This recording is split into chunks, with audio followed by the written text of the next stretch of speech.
So my name is Sascha Gabizon and I'm the Executive Director of an organization called Women in Europe for a Common Future. And here I represent the Women's Caucus, and I was also elected as the chair of the major groups and stakeholders facilitating committee. And well, we are very pleased with this special session here in Bali.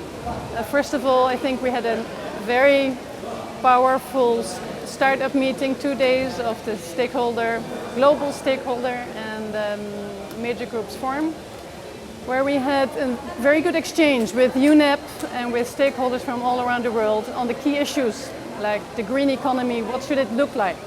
Do we go for a new paradigm of economic development? And do we still need economic growth, or do we need to think of the economy in a more natural, circular sense?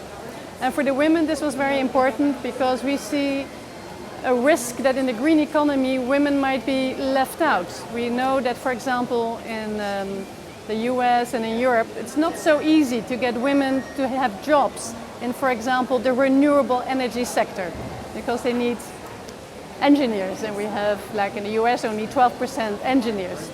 But we know that, for example, in developing countries, we already have many good examples of how women are engaging in the green economy. We have very nice examples from India, where women use their traditional weaving skills to make baskets for biogas plants for households.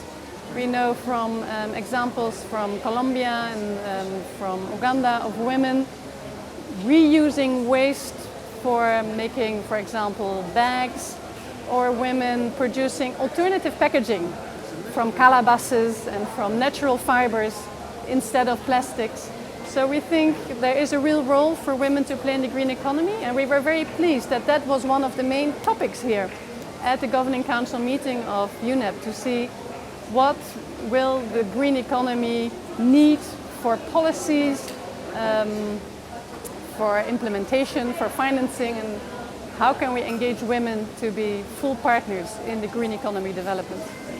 We were also pleased because it allows the women's major group to interact with women from the other major groups, like the women from farmers who are working on safer pesticides, or the women from the indigenous peoples.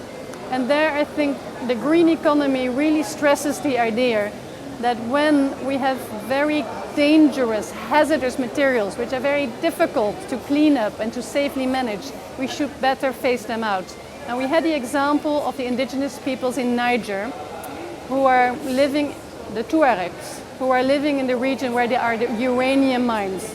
And we got the examples of how the women there are having more and more problems with children with birth defects from the radioactive pollution from the uranium mines, and that they continue to live in great poverty, despite the fact that nuclear industry is being promoted as something we need in a low-carbon economy. It is not bringing development to the local people. It is bringing illness and death and poverty.